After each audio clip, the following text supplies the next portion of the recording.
They probably reconciled to the idea that 370 is never coming back. Absolutely not. I don't think the people will ever reconcile to what was done to them. They truly believe that it's a long drawn out struggle. It may not happen today, it may not happen tomorrow, quite possibly it may not happen in my lifetime.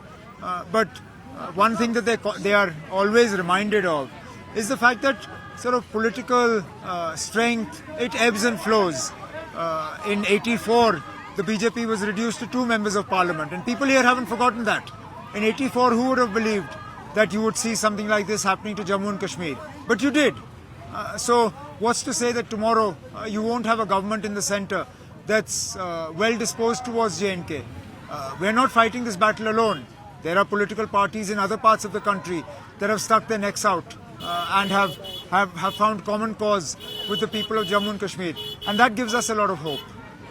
Omar Saab, stone pelting is down, hartals are down, terrorism is down, civilian deaths, soldier deaths are down. The government can argue it's a good idea to do away with 370. In which case, why is the BJP not here? With all the numbers that you have counted, even the BJP is down.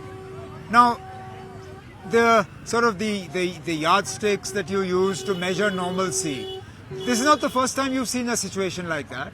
In my time, in 2011, 2012, in the run-up to sort of to the middle of 2013, all these parameters were showing an improvement in terms of street protests, in terms of civilian deaths, in terms of incidents of militancy. The fact is that during this government's time, and particularly post-2019, you have seen areas of Jammu and Kashmir that were hitherto free of militancy, having militant attacks again. The heart of Srinagar city, something I hardly ever saw when I was Chief Minister.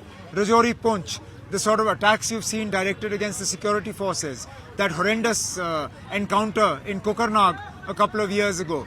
None of this has been forgotten by us. But the argument of the Valley Party was that if Article 370 goes, it's the umbilical cord that joins the Valley to India.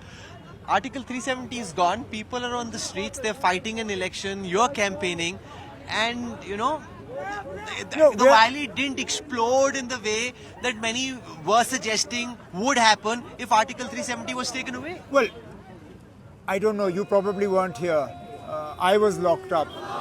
Almost the entire Kashmir Valley was locked up. What would have exploded? The kind of restrictions you placed on people here. People couldn't even get out and buy food for their children. So let's not talk about... And why are you sort of incentivizing people to come out and protest? The fact is that the people of, particularly of Kashmir, were sensible. They didn't want to give the government an excuse to use force against them. But what you're seeing is not because of what happened on the 5th of August. It's in spite of. Most of the vote that will come from Kashmir will come as a protest against 5th August 2019. But that's a democratic protest, which is fine. People Which is fine. voice their opinion. Exactly. No, but then isn't Kashmir more integrated today with India than it was? How? When people are not accepting what was done on the 5th of August 2019, how is that integration? How will we know whether people are accepting How were we less integrated? You tell me, Rahul, how were we less integrated? Did we not participate in elections before? But there was this idea that because of Article 370, Kashmir was somehow different from the other states. We were different. We were different. The entire way in which we acceded to the union was different. Every other state merged with the union, we didn't. We maintained our distinct identity. And I will tell you this much, though there is no way of proving what I'm saying. But if you had not created a distinct framework for the accession of Jammu and Kashmir with the union, this accession would not have taken place.